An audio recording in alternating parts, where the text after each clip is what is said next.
Today we're going to teach you perfect high-key commercial lighting. And we're going to continue that beam by matching the power and the color. We don't usually do this, but it just shows you that when you're on set, you have to be prepared to do things that you've never done before. We're going to start with this flat and boring lighting. And we're going to take it all the way out to perfection. We'll teach you all the details, including the ones the pros don't want you to know.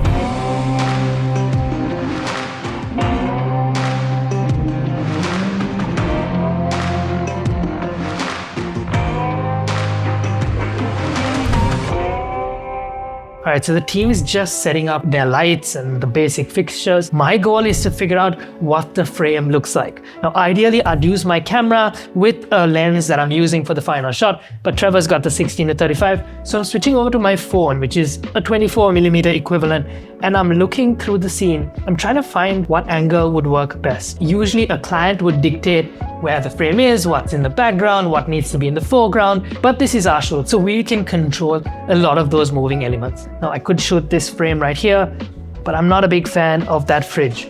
Now, I could move further down. That's looking really nice, but again, I'm very limited in terms of how much space I have. This kitchen looks really great. Now, that is looking really good. I love the symmetry. I love the color of the wood. This looks like it's going to be my end frame. Okay, so this is pretty much where I'm starting my frame. Now, technically, I've done everything correct, but getting your settings right is only half the battle. The rest is all about lighting. I'm going to start by finessing my frame. So I'll come in right here. Maybe I'll cut that washing machine in half and I'll keep half of the fridge in frame. Now, I know I'm going to have to move that table into frame and move this light stand out, but I'm pretty happy with how that looks overall. So the first problem we're having is light pollution. All these artificial lights, they're creating a really bad light halation on the face. All right, so let's start by turning off all the artificial lights and opening up these windows. Okay, so now that's already looking better. We've got natural lighting coming in. All the overhead lights are turned off. That's looking like a good frame, but I'm thinking if we punch in and move our camera back, it's gonna give us a slightly better frame. Okay, so I'm a big fan of how this frame is turning out, and that frame is looking pretty good. Okay, so the first light we're gonna add is a key light. Okay, now the key light made a world of a difference. As you can see, that is driving most of the light. And if there's one light that I could add to a set, it would be a key light. Now I need to think about my fill light. But this room is pretty white, so all the light's coming in, it's bouncing off this wall, it's filling the face. So I don't really need a fill light. But we do need to think about what can we add to separate our subject from the background. And that's either a backlight or a hair light. In this case, because it's a kitchen, we're opting to do a backlight. Okay, now we have a majority of our frame set up. We've got a key light, we've got the backlight. Now we just need to build some interest with the background. It's coming out a little flat right now. So we're going to create that interest by closing down the windows a little bit, but we're also going to create a slash of light, a hard light that highlights the background a little bit. Okay, so we're running into a bit of a unique problem. So we're using our spotlight mount to create this highlight on the background. Because of the restraints of the room, we can't move that light any further backwards. We're right up against that wall, so in order for us to make this any bigger, we'll need to move it directly backwards.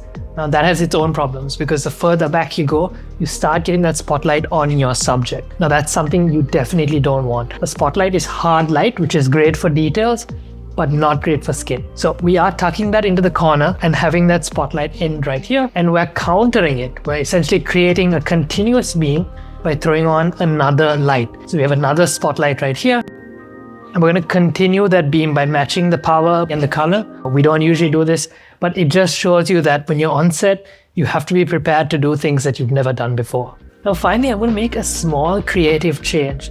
I'm shooting this at f3.2 because originally I wanted lots of details in the background and on my subject. But right now my subject's getting a little lost in the frame.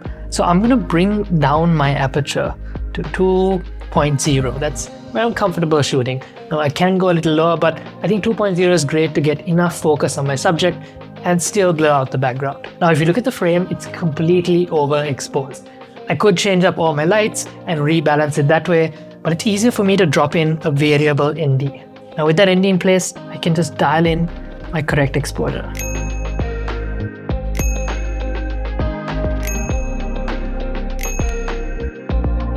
Now as a bonus tip, we're going to show you how to take the close-up. This is a good opportunity to change out from the 50mm lens that you had over there to a 100 or an 85mm, which we would usually do. But this room is pretty small. So when you change out to 100mm, the background gets pretty boring. So We're going to leave the 50 as is, so we have enough field of view, and we're going to come in real close. Now the advantage of doing the wide shot first is that your lights are out of frame. As we move into the close-up, we can now bring our lights in closer to get an even softer look.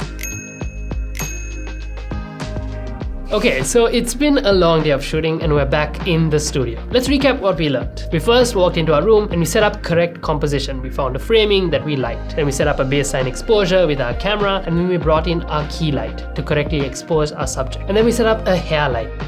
Then looking at our frame, it was a little boring, so we set up a background light. Now in this case, it was a little bit more complicated. We needed 2 lights to create a streak across the frame. Now, did you like this breakdown? Did it help you understand how cinematographers use light, or did it just end up confusing you more? Just let us know in the comments below. Now, if you like content like this, where it's lighting, cinematography, photography, you should hit that subscribe button and turn on your notification bell.